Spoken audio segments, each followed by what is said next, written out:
Servus, Glück auf und herzlich willkommen zu einem weiteren FC Bayern Talk. Ja Leute, diesmal zum zweiten Bundesliga-Spieltag zu Hause gegen den FC Augsburg. Ähm, ja, erstmal, ich denke mal, die Schonzeit ist vorbei. Wir können wieder Tacheles reden. So ein Auftaktspiel, da kann man ja immer noch ein bisschen zurückhaltender sein. Ja, heute wird Tacheles geredet. Heute wird auch Tacheles benotet. Heute gibt es keine Schönheitsdreier mehr wie beim Auftaktspiel, sondern knallharte Benotung hier, ne? Gut, fangen wir an. Zum Spiel. Ja, mir hat auf jeden Fall erste Halbzeit das Feuer gefehlt. Ja, es war kein gutes Spiel von mir. Ja, es war, wie Bremen auch, es war ein Spiel okay. So, Note 3 würde ich das so allgemein beziffern, das Spiel. Aber so der letzte Biss hat mir gefehlt. Ein, zwei Spieler sind positiv herausgestochen, ein, zwei negativ. Aber ansonsten ist die erste Halbzeit dahin gedümpelt, ja. Ja, das Tor haben wir uns verdient. Das war ein schönes Zusammenspiel zwischen Serge und Leroy. War dann halt ein Eigentor, ja. Aber ansonsten haben wir es uns verdient. Der Handelfmeter, ich denke mal, eine klare Kiste. Ganz souverän verwandelt von Heavy. Das dritte Tor war dann ein schönes Tor, schön herausgespielt. Vom starken Koman auf den Davis, der heute nicht gut war. Auch wenn er da einen guten Moment hatte, aber er hatte 3 oder 4 Hereingaben, die einfach niemanden gefunden haben. Ja, also das war grausam. Ja, gerade die Spieler laufen aufs Tor drauf zu. Er spielt den Ball nach hinten in den Rückraum. 3-mal. Also da ist eine Menge Luft nach oben, was die Reingaben von Davis anbelangt. Mats Rui auf der anderen Seite, das beste Beispiel, Leimer. Ich glaube, das war die erste Flanke, die heute in den Strafraum gekommen ist. Ich gesehen habe. Die erste Flanke. Und das war von Leimer auf Kane. Sonst gab es keine Flanke. Außer die Ecken. Es gab nicht eine Flanke. Ganz schwierig, ganz schwierig. Ja, erste Halbzeit haben wir uns super schwer getan. Ja, Augsburg war jetzt, ja, auch nicht irgendwie so super überraschend oder so mega stark. Ja, wir haben einfach kein Mittel gefunden. Ich denke, man hat gesehen, dass Musiala uns komplett abgeht, weil uns einfach der Spieler in der Mitte abgeht, ja, der den Ball annimmt, der sich drehen kann, der dann auch den Raum vor sich hat, der auch mal 2 Leute stehen lässt. Ja, das hat dann King gegen Ende ein bisschen übernommen, weil er dann ein bisschen mehr reingerückt ist. Gnabry war die erste halbe Stunde tot. Ja, völlig überfordert mit der Rolle als Zehner. Gut, die hat er sich geteilt mit Leroy. Leroy war aber viel, viel auffälliger. Haben halt oft gewechselt, das war wirklich okay. Ja, danach, nach dem Tor, war Gnabry auch besser im Spiel. Ja, vielleicht hat er das gebraucht. Wie gesagt, erste Spiel hat nicht gespielt, keine Ahnung. Erste halbe Stunde habe ich schon wieder Angst gehabt, so, das ist der Standard Gnabry, das war echt schlecht. Aber dann ist er auch 2 Bälle mal oder 2 Spielern wirklich mit hinterhergegangen. Kann ich mir gut erinnern an die Szene am eigenen 16er dann noch gestört und den Ball ohne Foul erobert. Ja, da hat man schon den Unterschied gesehen. Ja. Und danach er war gut im Spiel. Hat mir gut gefallen. Aber in der Mitte, die 10er-Position ist uns komplett abgegangen. Ja. Kimmich und Goretzka, was das Offensive anbelangt, ja, wir brauchen es nicht beschönigen, es war nicht vorhanden. Ja. Kimmich hat wieder 2 oder 3 seine Alibi-Chipbälle gespielt, die keinen erreicht haben. Leon hat auch nicht mal einen vernünftigen Ball in die Spitze gespielt. Ja, ist da 2, 3 Mal rumgeirrt. Ja, hat 2 Schüsse gehabt. Keine Ahnung, wo mir einfach die Überzeugung gefehlt hat. Er hat jetzt nicht so ein super schlechtes Spiel gemacht. Aber jetzt auch nicht so ein Spiel, wo du sagst, jawohl, ja, das ist unser Mittelfeldduo. Also da sieht man ganz klar, dass da unsere große Baustelle ist, sowohl was Defensive anbelangt, als auch was die offensive Gestaltung anbelangt, wenn kein Zehner da ist. Wie es ein Musiala ist, der halt auch ein Zehner ist, der sich auch auf die Achterposition fallen lässt und den Ball da annimmt und das Spiel eröffnet. Ja, das hatten wir heute nicht. Ja, heute war es, wenn meistens ein klarer Zehner oder wir haben versucht, von außen in die Mitte reinzugehen. Ja, das war heute eher so das Rezept. Was okay war, es war aber erste Halbzeit nicht wirklich schön anzusehen. Wir haben uns super schwer getan.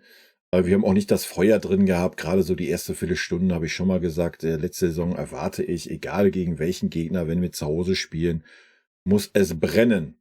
Ja, du musst das Stadion gleich mitnehmen und schläft das Stadion noch ein bei uns in München. Das ist auch kein Geheimnis. Haben wir nicht gemacht. Ja. Ähm, ja, ich denke, das fasst die erste Halbzeit gut zusammen. Wir sind da ein bisschen glücklich in Führung gegangen, ja, dann der Elfmeter.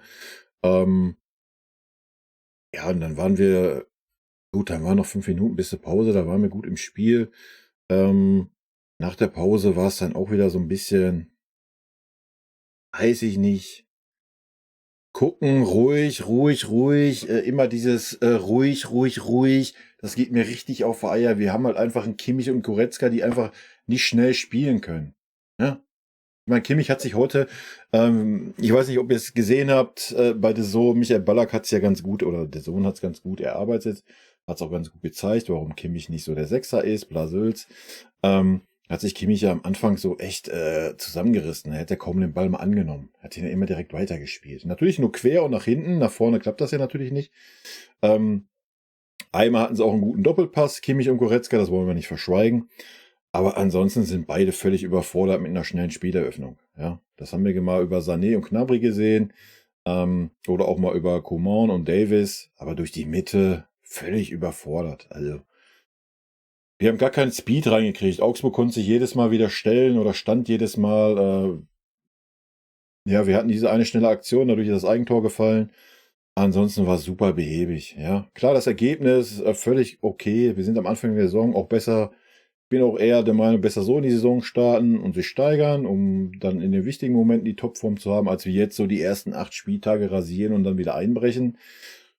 Sehe ich genauso, bin ich komplett bei euch, die diese Meinung auch teilen. Aber nichtsdestotrotz muss man es kritisieren können. Ja. Vom Ergebnis her war es heute ein gutes Spiel. Das Gegentor hätten wir uns natürlich schenken können. Ähm, aber spielerisch ganz, ganz viel Luft nach oben, was das Spiel nach vorne belangt. Ja. Ja, aber da kommen wir jetzt gleich drauf zu, wenn wir mal ein bisschen auf die Spieler eingehen. Leider gibt es heute, warum auch immer, keinerlei Statistiken auf der Bayern-Seite. Von daher gucken wir uns ja, zumindest ein paar Statistiken auf livescore.com an. Also Schüsse aufs Tor 5:2. Ja, das untermauert schon meine Aussage, ja. 5 Schüsse aufs Tor haben wir nur gehabt. Shots off Target 7:6, also Schüsse, die nicht aufs Tor gingen. Also hatten wir insgesamt 12 Torschüsse zu 8. Ja. Blocked Shots, also abgeblockte Schüsse, die gar nicht erst zustande kamen, haben wir 6. Auch hier sehen wir das Ballbesitz 56%, Ecken 10. Lass mich kurz überlegen. Eine war mal halbgefährlich, der Rest war Schrott. Ja, Fouls interessiert uns nicht, das interessiert uns auch nicht, kurz interessiert uns nicht. Ja, das waren so die wichtigsten Statistiken, die wir da rausnehmen können. Leider haben wir da keine Statistiken zu irgendwelchen Zweikampfwerten der Spieler oder sowas. Finde ich ein bisschen schade. Ja, weiß auch nicht, warum es hier keine wirklichen Statistiken gibt irgendwie heute auf der Bayern-Seite. Aber manchmal haben die das. Fragt mich nicht wieso. Ich kann noch nicht mal gerade eine Aufstellung einsehen. Ich kann Auswechslung einsehen, das war's. Das ist natürlich supi. Aber gut, nehmen wir es von der Seite hier. Kannst du euch auch gerne einblenden. Ja, fangen wir mit dem Ulle. Ulle sehe ich heute bei einer 3. Ist nicht positiv, nicht negativ aufgefallen. Ja, hat seinen Job ganz gut gemacht. Wie gesagt, hat jetzt auch nicht so wahnsinnig viel zu tun, ist nicht positiv oder negativ aufgefallen. Fangen wir mit Mazraoui an, sehe ich bei einer 4. Defensiv bei der einzigsten Augsburger Chance, was eine gute Chance war, erste Halbzeit, wo er dann am langen Pfosten vorbeigezogen hat. Ja, war er null stabil. Nach vorne hin das Zusammenspiel, egal mit Sané oder Gnabry, war schwach. Ja, hat sich auch nicht zugetraut vorne irgendwie. Ich habe nicht mal einmal mal einen Lauf gesehen zur Außenlinie und eine Flanke. Das erwarte ich schon von einem Außenverteidiger, dass er mal eine Flanke reinschlägt. War immer dann so im Halbfeld, aber selbst aus dem Halbfeld kam nicht mal eine Flanke, eine Halbfeldflanke. Ich meine, wir haben Harry Kane da vorne drin. Wir haben Goretzka, der einrückt. Was will man denn mehr? Und er hat oft genug den freien Raum am 16er Eck gehabt, wo er mal hätte reinflanken können. Ja, mag sein, dass das vom Trainer nicht gewollt ist. Das kann ich nicht beurteilen. Ich kann nur das beurteilen, was ich sehe. Und das war mir definitiv offensiv zu wenig und defensiv zu wenig, ja. Es war jetzt nicht, super schlecht, deswegen eine 4, aber ich erwarte da einfach mehr. Er hat ein, 2 gute Aktionen gehabt, aber auch dieselbe Anzahl an schlechten Aktionen und mir persönlich war es einfach zu wenig. Min Jae Kim, dasselbe, 4, ja. Müssen wir nicht rumreden. Erste Halbzeit, 4 oder 5 Fehlpässe, à la Kimmich, ja. Das waren schon so auch Pässe in die Mitte, einfach mal den Gegner in die Füße und sowas. Ähm, Das gehört sich als Innenverteidiger nicht. Punkt. Da muss man nicht drum herum reden. Die erste Halbzeit war richtig schlecht von ihm. Auch Kopfballduelle, 50%. Also ich glaube, er hat ein Kopfballduell gewonnen, irgendwie an der Außenlinie, alle wichtigen hat er verloren. Ähm, nein. Wir haben 3 gute Innenverteidiger und die Aufstellung hat er heute nicht gerechtfertigt. Zweite Halbzeit war es ein bisschen besser, keine Frage. Vielleicht hat er da auch schon in der Halbzeit einen Einlauf gekriegt, ich weiß es nicht. Auffälligste Szene von ihm fand ich, wo Augsburg den Freistoß hatte, wo er 'n Kimmich zurechtgewiesen hat. Das hat mir sehr gut gefallen. Ich mag ihn auch, aber die reine Leistung heute fußballerisch war 'ne Note 4. Ein Innenverteidiger kann keine 5 Bälle den Gegner in die Füße spielen. Das geht nicht. Punkt. Wir haben 3 starke Innenverteidiger. Der stärkste davon im Moment ist Upa, ja. Muss ich so sagen. Upa hat eine super erste Halbzeit gespielt, zweite Halbzeit hat er dann ein, 2 kleine, Wackler drin gehabt, aber war sonst immer hat keinen Fehlpass gespielt gefühlt. Zweikampfstark, immer anspielbar, auch immer den ruhigen Ball gespielt. Hat mir sehr gut gefallen. Deswegen will ich Upa heute 'ne gute 3 geben. Zu Kim vielleicht noch mal, ja, er ist vielleicht der Innenverteidiger, der Spiele öffnen möchte und so weiter. Ist auch alles gut und schön, aber diese Fehlpässe der Art und Weise heute, das geht nicht, ja. Also, das geht gar nicht. Fonsi will ich 'ne 3 geben, aber eher 'ne schlechte 3.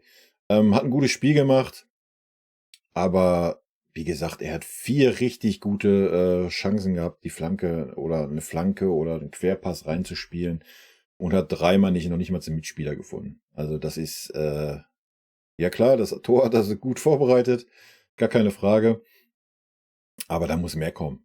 Ja, also, ja, er ist 'n Verteidiger, kein Flügelstürmer, aber möchte er gerne sein und von daher darf man dann auch mal die Maßstäbe ansetzen und, das war nichts. Wo Coman dann raus war, wo er 'n bisschen mehr Platz auf der Seite hatte, war er noch stärker, ja, offensiv, noch viel auffälliger, weil nicht Coman ihm die Räume weggenommen hat und er den Ball immer an Coman geben musste. Aber auch da, er hat zu wenig gemacht, ne? Zu wenig aus den Möglichkeiten, die hereingaben, waren einfach schlecht. Das muss besser werden. Gut, Kimmich und Goretzka.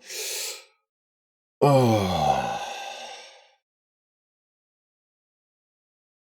ja, eher so mittel.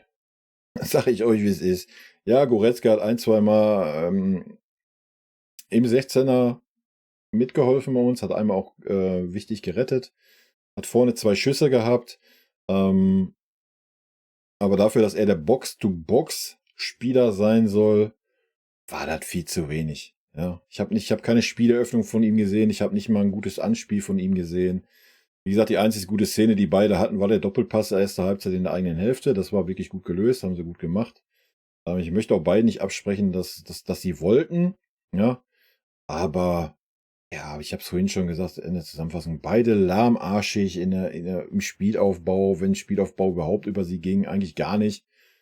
Ähm, Meistens handballmäßig hinten über die Innenverteidiger, dann wieder zurück und dann irgendwann den Ball nach außen und, darüber haben wir das Spiel aufgebaut.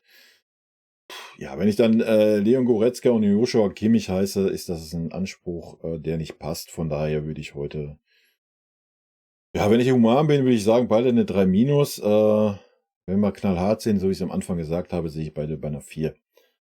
Es ist mir auch egal, ob die jetzt beide viele Zweikämpfe gewonnen haben oder nicht. Ich habe 'n Kimmich wieder rumirren sehen. Der Kimmich wurde wieder an der Mittellinie zwei, dreimal einfach überlaufen. Ähm, ja, seine Alibi-Chip-Bälle hat er gespielt heute. Ja, ein, 2 gute, Bälle mal nach außen hin hat er gespielt.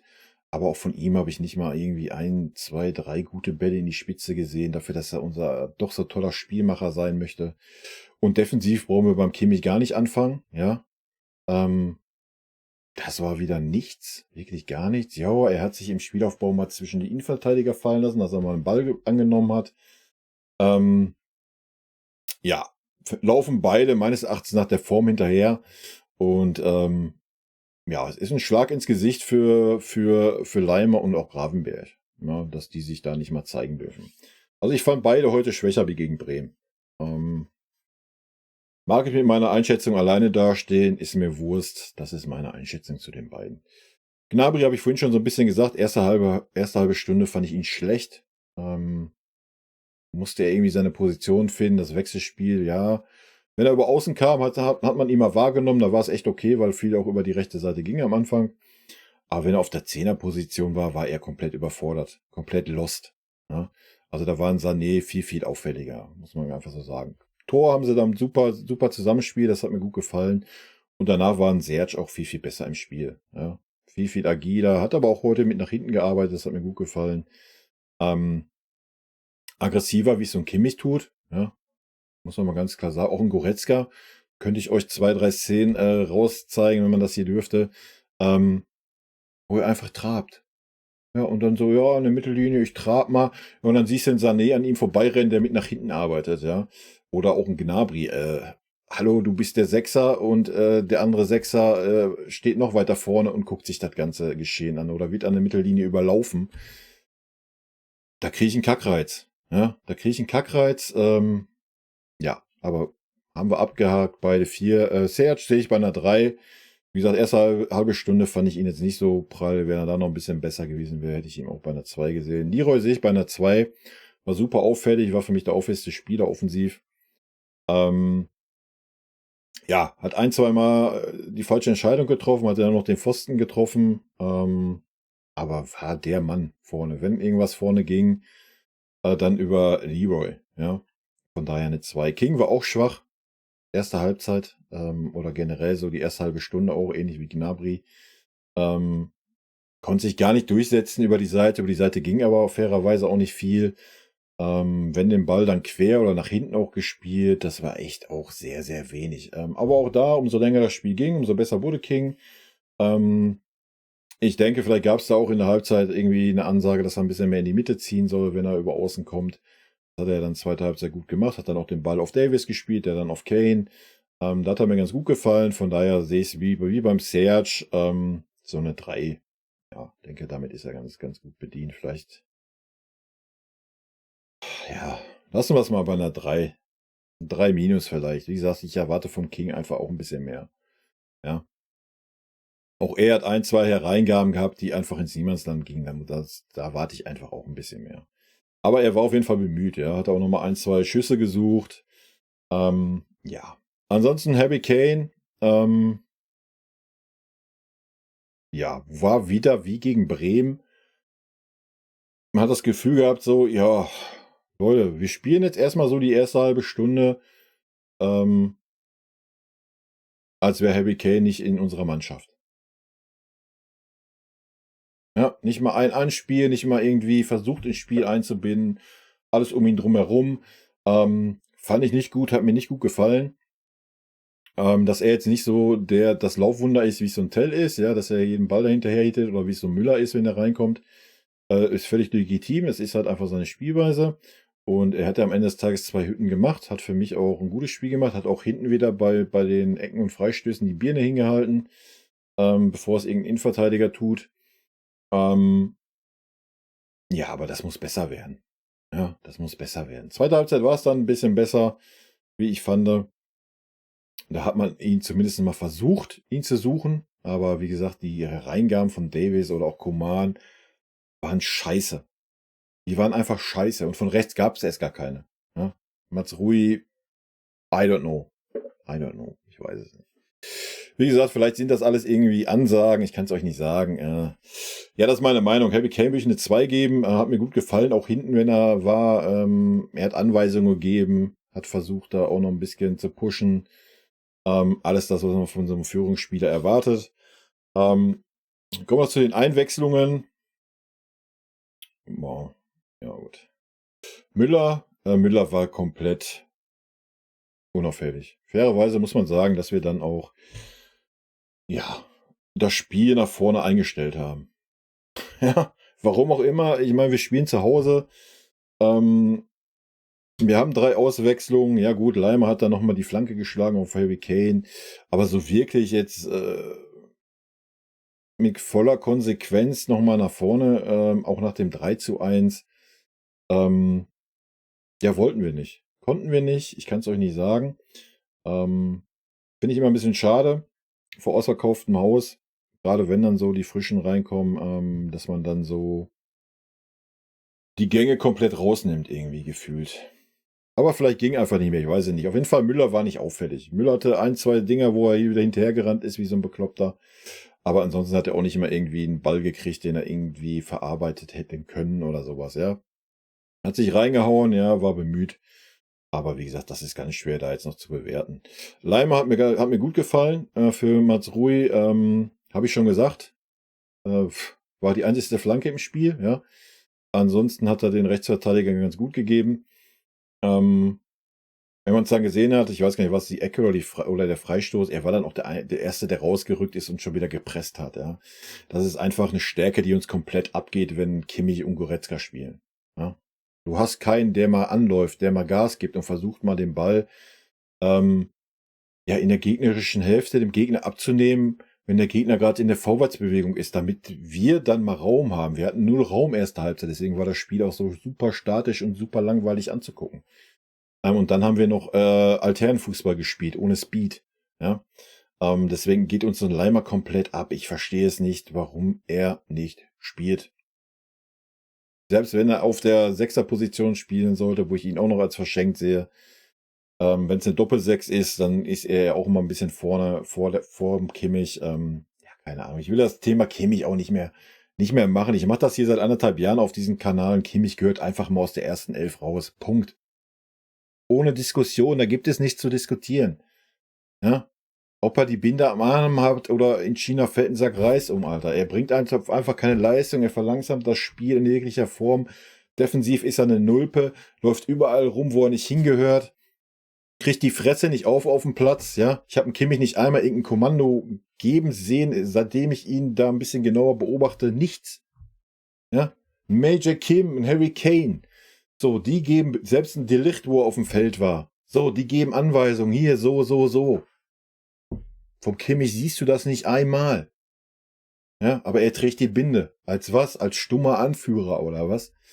Alter, könnte ich mich schon wieder in Rage reden. Gut, wie gesagt, Noten bei 20 Minuten brauchen wir da nicht vergeben. Für mich hat es Leimer gut gemacht, war auffällig. Tell dasselbe. Tell war bemüht. Man hat gesehen, sein Spielwitz, seine Lust. Man hat auch gesehen, dass er über Außen auf jeden Fall funktionieren kann. Hat dann einmal den Ball überheblich verloren, ist hinterher, hat ihn am eigenen 16er zurückgeholt. Super gut. Das ist das, was man erwartet. War auffällig, ja. Grafenberg natürlich noch weniger Zeit gehabt. Ja, man hat ihn mal wahrgenommen, aber das war's auch. Fairerweise muss man aber, wie ich schon sagte, da haben wir auch nicht mehr den Drang gehabt, nach vorne zu spielen. Wir haben nur noch den Ball versucht, in den eigenen Reihen zu halten. Gefühlt die letzten 10 Minuten plus Nachspielzeit haben wir den Ball nur noch Augsburg überlassen. Warum auch immer, ja. De Ligt für Minjay, ja, hat sich den Bingo geben lassen beim Tor. Auch er nicht gut, ja, gar keine Frage. Ja, I don't know. Ich meine, wir waren alle super euphorisch, ich genauso vor der Saison. Wir haben 3 riesenstarke Innenverteidiger und alle 3 haben kein gutes Niveau im Moment. Wirklich nicht. Also da strahlt keiner. Ich meine, es sagt schon viel aus, wenn man sagt, der Opa ist der sicherste Innenverteidiger von der Ausstrahlung her. Und das ist er im Moment. Ja. Weiß ich nicht, was da los ist. Ich denke, beim De Ligt ist es so, ja, dass ihm gerade so ein bisschen das Vertrauen fehlt. Ja. Tuchel ihn einfach so abgesägt hat. Wenn man dann heute die Fehlpässe gesehen hat von Min-Jae, fragt man sich dann auch, aus welchem Grund. Ja, schwierig. Schwierige Situation gerade, finde ich.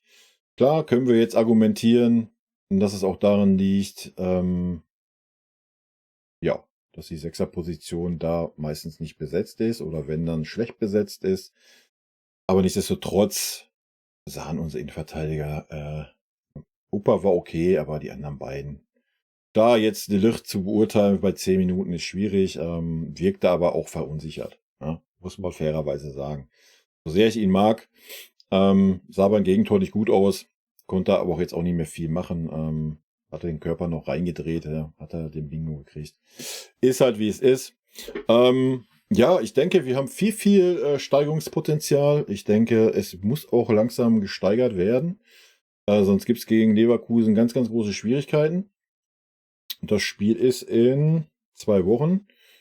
Ja, bin gespannt auf das Spiel. Vorher geht's nach Gladbach. Ja, weiß ich nicht. Klar haben wir uns immer schwer getan. Gladbach ist jetzt aber auch nicht mehr die Mannschaft, die es mal war. Man muss so gewinnen, gar keine Frage.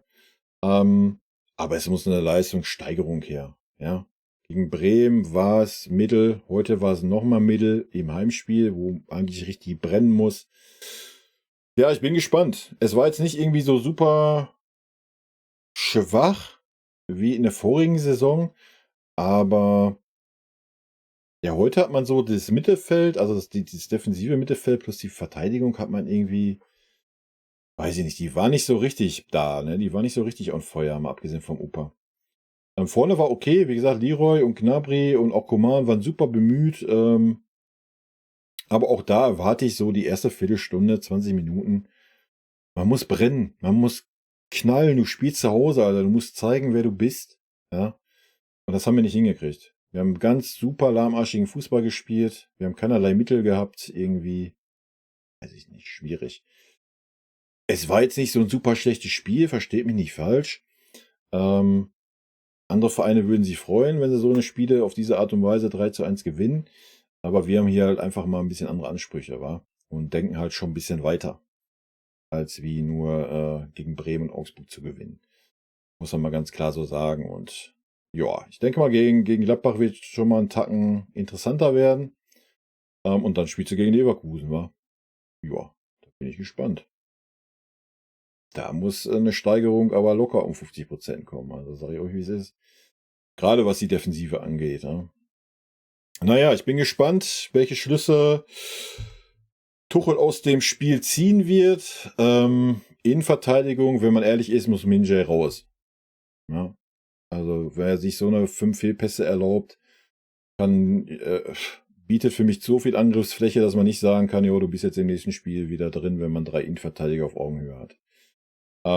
Kimmich raus, habe ich schon oft genug gesagt, der braucht einfach mal einen Denkzettel. Ja? Und ich glaube nicht, dass wenn wir einen Leimer auf die 8 stellen oder einen Leimer mit einem Goretzka vielleicht mal, dass das schlechter ist. Ja? Leimer hat in den Vorbereitungsspielen auch super Pässe in die Spitze gespielt. Ist dann der auch mal anläuft, mal presst, mal Bälle erobert. Da, wo es dem Gegner wehtut, da, wo man dann mal schnell umschalten kann, das ist uns heute komplett abgegangen. Pressing war einfach, wir haben ohne Pressing gespielt. Pressing war nicht vorhanden. Wir haben ein bisschen die Räume zugestellt und das war's. Ja. Es mag so sein, dass das Tuchels Fußball ist, das weiß ich nicht. Wenn, dann ist es super langweiliger Fußball. Ich denke, so viel können wir dann festhalten. Ja, ich bin sehr gespannt. Wir haben jetzt noch ein paar Tage, wie die Sache jetzt ausgeht. Ob noch ein defensiver Mittelfeldspieler kommt oder nicht. Ja. Und wie es bei der rechten Verteidigerposition weitergeht, bin ich auch gespannt. Mazrui hat es heute nicht zeigen können, dass er da die unangefochtene Nummer 1 ist. Also das hätte ein Stunny heute mit Sicherheit auf demselben Level mindestens hingekriegt. Bin ich mir relativ sicher. Ja, von daher denke ich, haben wir da 2 Baustellen. Ich bin immer noch der Meinung, hauen Kimmich wieder auf die Rechtsverteidigerposition. Verpflichte einen vernünftigen Sechser und du machst einen Leimer zum Achter. Meinetwegen kannst du dann auch mal einen Goretzka bringen oder kannst du mal einen Grafenberg da bringen. Wenn du einen richtig defensiven Sechser hast, kannst du auch ein bisschen offensiveren Achter bringen. Ja, das wäre so meine Prävention. Wird wahrscheinlich nicht passieren, obwohl ich mir schon vorstellen kann, dass ein Tuchel dafür die Eier hat. Aber ich denke eher so, die Vereinsspitze ist ja im Moment so das, was da so ein bisschen gegenschießt. Vielleicht sollten die sich dann auch mal so die ein oder andere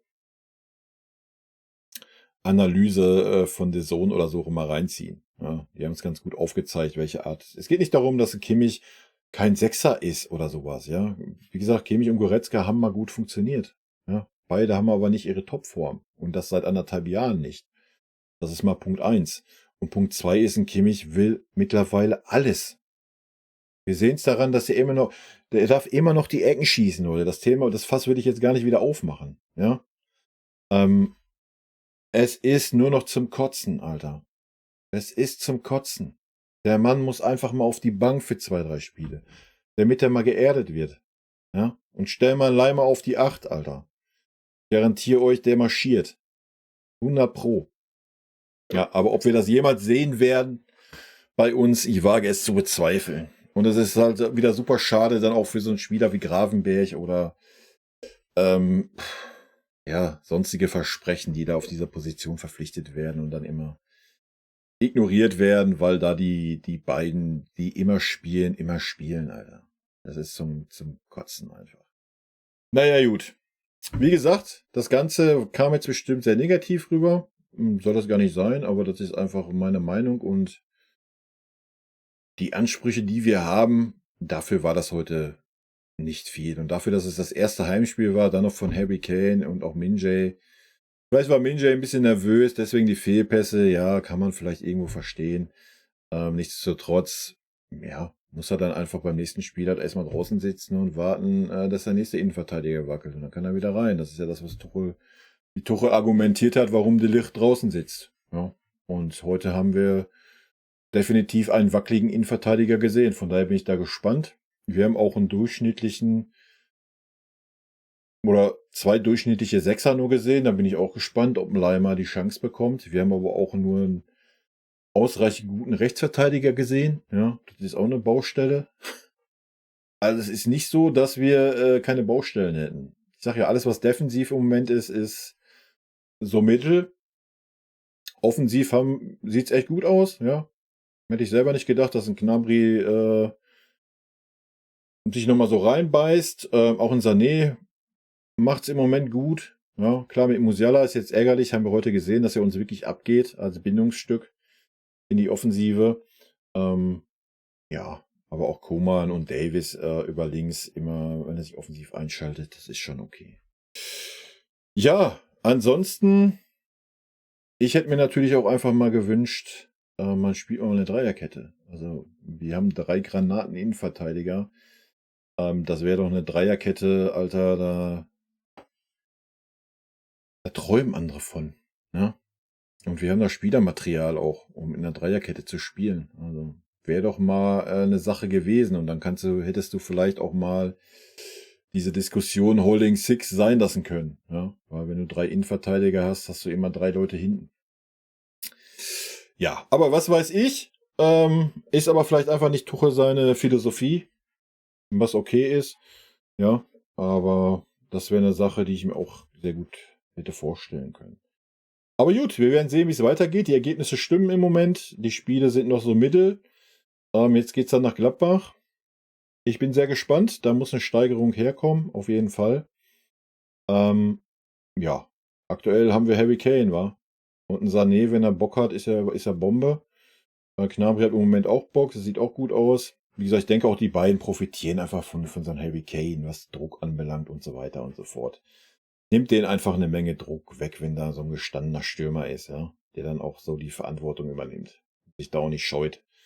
Deswegen bin ich da guter Hoffnung, dass beide vielleicht jetzt auch mal über ein paar Wochen, vielleicht sogar mal über Monate oder über eine Saison, vielleicht mal nur mit 1, 2 schlechteren Spielen mal dieses Niveau halten. Das wäre dann echt mal schön anzusehen. Schade war es heute für Müller. Ich hätte Müller gerne mal gesehen mit dem Kane, so gerade so in der Anfangsphase. Heute war es ein bisschen undankbar für Müller, weil, wie ich schon sagte, wir keinen Bock mehr hatten, irgendwie groß nach vorne zu spielen. Man hat auch gesehen, Harry Kane, so ab der 80. hat das schon jedes Mal, wenn irgendwie Auswechslung kam, geguckt, oh, darf ich runter? Ich denke, da fehlen auch noch ein paar Körner. Ja, inwieweit das jetzt für Tottenham spricht oder nicht, sei mal dahingestellt. Aber ich denke, da fehlen noch ein paar Körner, dass er 90 Minuten richtig durch kann. Man sieht auch, dass er sich teilweise schon ein bisschen zurückhält, was so Laufwege, Zustellen anbelangt. Ist natürlich jetzt auch nicht so ein, wie ich schon sagte, so ein Müller- oder Tell-Typ, der da rumrennt wie ein angeschossenes Huhn oder sowas. Ja, gut. Leute, das ist meine Meinung zu dem Spiel. Ich weiß, ganz, ganz viele von euch werden das komplett anders sehen, gerade was Kimmich und Goretzka anbelangt. Das ist auch okay, das ist auch gut so. Ja, deswegen ist das Fußball. Ein paar werden es vielleicht ähnlich kritisch sehen wie ich. Haut mir gerne eure Meinung in die Kommentare. Ich bin gespannt. Ich werde mir alles durchlesen. Wie immer nicht auf alles antworten, da fehlt mir einfach die Zeit für. Ja, in diesem Sinne. Leute, das Ergebnis ist am Ende des Tages das Wichtige, wie das Spiel war. Wie die Spieler performt haben, interessiert in 2 Wochen keine Sau mehr. Man guckt auf die Tabelle, man sieht, wir sind Zweiter hinter Union Berlin. Und alles andere nach der Saison interessiert es erst recht keinen mehr. Ja? Von daher, wir haben 3-1 gewonnen, alles ist gut, wir können uns alle freuen. Und ja, aber hier auf dem Kanal schauen wir einfach mal ein bisschen tiefer rein. Ne? Also, rot-weiße Grüße gehen raus, bleibt gesund. Wir hören uns Samstag spätabends. In diesem Sinne, tschüssi.